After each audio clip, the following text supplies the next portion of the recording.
തദ്ദേശ തെരഞ്ഞെടുപ്പിൽ RSSന്റെ വോട്ട് വാങ്ങിയില്ലെന്ന് പറയാൻ ഉമ്മൻചാണ്ടിക്ക് ധൈര്യമുണ്ടോ എന്ന് കോടിയേരി ബാലകൃഷ്ണൻ. കുമ്മനത്തിന്റെ നമസ്കാരത്തിന് വിധേയരാകുന്നവർക്ക് കരുതൽ വേണമെന്നും ഗാന്ധിജിയെ വെടിവെക്കുന്നതിന് മുൻപ് ഗോഡ്സെ കാൽത്തൊട്ട് വണങ്ങിയിരുന്നുവെന്നും കോടിയേരി പറഞ്ഞു. UDF അധികാരത്തിൽ വന്നതിന് ശേഷം ഉമ്മൻചാണ്ടിയും BJPയും തമ്മിൽ വിവിധ പ്രശ്നങ്ങളിൽ ഒത്തുകളിച്ചുകൊണ്ടിരിക്കുകയായിരുന്നു. ഈ BJPയുമായുള്ള ബന്ധത്തിൻ്റെ ഇടനിലക്കാരനാണ് വെള്ളാപ്പള്ളി നടേശൻ. അതുകൊണ്ടാണ് വെള്ളാപ്പള്ളിയുടെ ലീഗൽ അഡ്വൈസറും BDJSന്റെ ഭരണഘടനാ ശില്പിയുമായ അഡ്വക്കേറ്റ് രാജൻ ബാബുവിനെ UDF ഉന്നതാധികാര സമിതിയിൽ നിന്ന് പുറത്താക്കാൻ ഉമ്മൻചാണ്ടി തയ്യാറാവാത്തത്. ഇപ്പോൾ വെള്ളാപ്പള്ളി നടേശൻ്റെ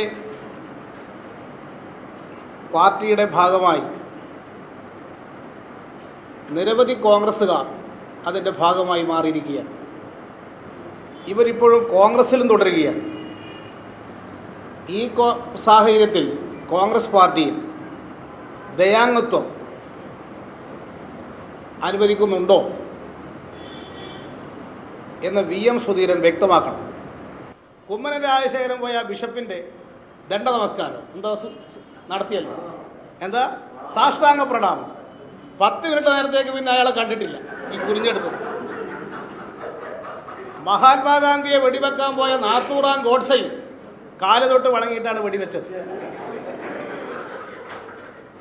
ആ കൽബർജിയെ കൊല്ലാൻ പോയ 2 RSSകാർ കാല് തൊട്ട് വന്നിച്ച് നമസ്കാരം ചെയ്തിട്ടാണ് വെടിവെച്ചത്.